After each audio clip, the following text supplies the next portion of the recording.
ఓం నమో శ్రీ లక్ష్మీ వెంకటేశ్వర స్వామినే నమ. శ్రీ మహాగణాధిపతియే నమ. జ్ఞానానందమయం దేవం నిర్మల స్ఫటికాకృతిం ఆధారం సర్వ విద్యానాం హయగ్రీవముపాస్మహే. ప్రేక్షకుల నమస్కారాలు తెలియజేస్తూ ఈ వారం రాశి ఫలాలు తెలుసుకుందాం. మే 3 నుంచి మే 9 వరకు ఉన్నటువంటి గ్రహాల యొక్క పరిస్థితి ఎలా ఉన్నది, ఈ గ్రహాల యొక్క ఫలితాలు మనకి ఏ విధంగా ఉంటాయి అనేటువంటి విషయాన్ని తెలుసుకుంటూ మనం మేష రాశిలో రవి బుధులు ఉన్నారు, శుక్రుడేమో వృషభ రాశిలో, మిథున రాశిలో గురుడు, ఇంకా తులా వృశ్చిక ధనుర్రాశుల్లో చంద్రుడు, శని మీనరాశిలో, కుజుడు కూడా మీనరాశిలో, రాహు కుంభరాశిలో ఈ గ్రహాల యొక్క సంచారం ఈ వారం ఇలా ఉన్నది. దానికి అనుగుణంగా మనం ఏ ఫలితాలు ఎప్పుడు ఉంటాయి, ఎలా ఉంటాయి అనేటువంటి విషయాన్ని తెలుసుకుందాం. ఈ వారం రాశి ఫలాలు ఎలా ఉంటాయి అని చెప్పి ఆ రాశి ఫలాల గురించి తెలుసుకుందాం. కన్యారాశి. ఈ కన్యారాశి వారికి చంద్రుడు ద్వితీయ తృతీయ చతుర్థ స్థానాల్లో సంచారం.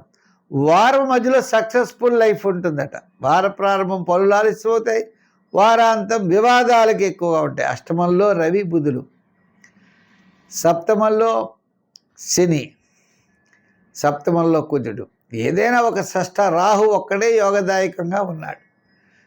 నవమ స్థానంలో శుక్రుడు ఉన్నాడు. విందులు వినోదాల్లో పాల్గొచ్చు, కొన్ని ముఖ్యమైన నిర్ణయాలు జరగవచ్చు, కానీ కార్యజయం అంత వేగంగా జరగదు. ప్రతి పని ఆలస్యం అవుతుంది.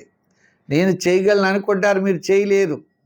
సక్సెస్ఫుల్ రేట్ అనేది చాలా తగ్గుతుంది. ప్రతి విషయంలో కూడా ఆలోచనలు తప్పనిసరి అవుతాయి. బంధుమిత్రుల యొక్క సహాయ సహకారాలు కూడా మీరు చూసుకోవాలి. నూతనమైనటువంటి ప్రయత్నాల గురించి ఆలోచించాలి. ఇతరమైనటువంటి ఆలోచనలు కూడా మీకు ముందుకు వెళ్ళవు. అంటే ఆ తర్వాత ప్రతి పని కూడా నియమం నిష్టలతో అన్నట్లుగా మంచి ఆలోచనలతో ముందుకు వెళ్ళవలసిన అవసరం ఉన్నది. కొంతమంది ఇబ్బంది పెట్టే అవకాశాలు ఉంటాయి. ఆ ఇబ్బందిని పక్కన పెట్టుకుని మీరు ముందుకు వెళ్ళవలసిన పరిస్థితులు ఉన్నాయి. ఉద్యోగపరంగా సమస్యలు ఉంటాయి. రాజకీయ పరంగా పెద్దగా అనుకూలంగా లేదు. వృత్తుల పరంగా ఆర్థికపరమైన డెవలప్మెంట్స్ వారం మధ్యలో ఉన్నాయి. వ్యాపారాత్మక వారపు మధ్యలో వారాంతంలో కాస్త అనుకూలమైన వాతావరణం కనపడుతోంది. వస్త్ర, అపర, ధాన్య, జనరల్, కిరాణా, మెడికల్, ఫ్యాన్సీ వారికి బాగున్నది. ఎలక్ట్రానిక్స్ వారికి, రియల్ ఎస్టేట్ వారికి, షేర్స్ వారికి పెద్దగా అనుకూలంగా లేదు. ఏదైనా మొత్తం మీద ఈ రాశి వారికి విసిరైనటువంటి ఫలితాలు ఉన్నాయి. కాబట్టి ప్రతి పనిలో శ్రద్ధ చాలా అవసరం. దూరం నుండి వార్తలు అందుతాయి. మీరు పాల్గొవాల్సినటువంటి పరిస్థితి తప్పనిసరిగా మీకు వస్తుంది.